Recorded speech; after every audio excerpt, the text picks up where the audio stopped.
Welcome back, peeps, to another episode of What Now? And this episode is for those people who feel like there aren't enough hours in a day to get everything done, for those who feel overwhelmed by the piles of papers and reports of whatever it may be sitting in front of them, and it just makes you want to take a nap.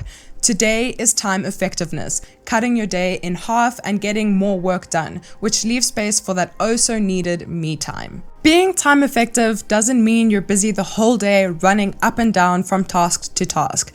To be perfectly honest, that's actually a sign of disorganization. Running around like a headless chicken is not effective. And like every video, I have to explain the reasons to become more time effective, and hopefully these will motivate you to become more efficient. So the first one is knowing to be time efficient will cut your day in two. You'll get more done in less time. My dad always says to me, my day is over by 9 a.m. Crazy, right? But that's because he tackles all of the important stuff before 9 o'clock in the morning. And then the rest of the day is free to do whatever he likes, like catching up on some really important What Now episodes, and maybe some emailing or whatever the case may be. Being time effective allows you to become less stressed and stricken with anxiety. Being time effective improves your decision-making ability. And most important of it all, it allows for free time. So here it is, peeps, 6 steps to become more time effective. The first step in effective time management is attitude and mindset. One gets stressed out because you see the amount of work that needs to be done and you shit yourself because you have no idea where to even begin. This is because you view your work as a towering pile of papers.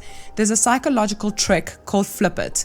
This is when you mentally flip the piles of paper from a tower, i.e. vertical, to a bridge, i.e. horizontal. Now you can see your work in sequence. There's a beginning and an end, one by one next to each other and not just smushed on top of each other. Step number 2 is plan your day every night.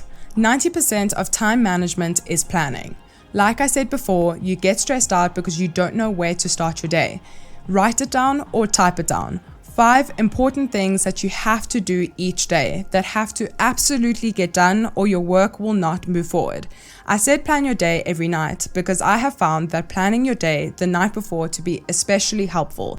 It takes a few minutes the night before, but when I wake up, I have the important stuff I need to do written out so I can't forget, and boom, the stress is gone because I know exactly what needs to be tackled that day. Tip number 3 is start with the most important stuff first. This is not responding to emails from the moment you wake up for a couple of hours and now it's almost lunch and you've gotten nothing done. There's an awesome video by Fight Mediocrity on willpower.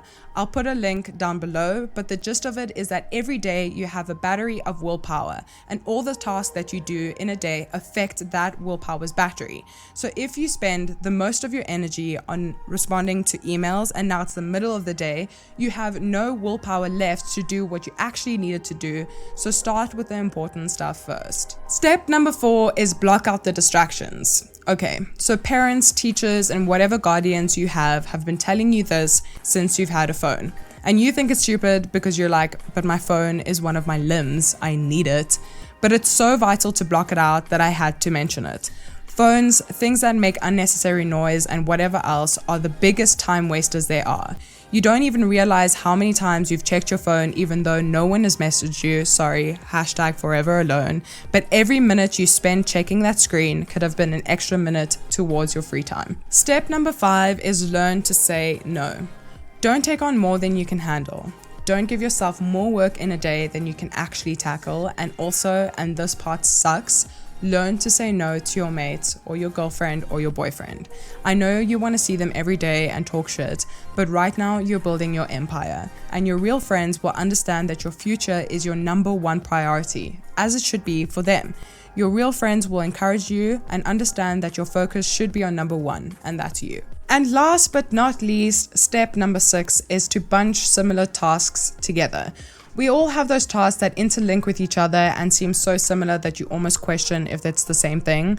Well, with those, just bunch them together and tackle them all at once. You'll get a lot more done in less time. Here's an extra tip that always helps me to get stuff done when I'm procrastinating. I tell myself, you know what?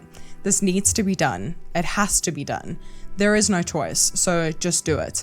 This helps me shock myself back into perspective that I have to do it and there really is no other way but to just get up and just do it. But thanks so much for watching, peeps, and I hope this helps you get more organized and feel less stressed about life. Stay tuned for the next episode.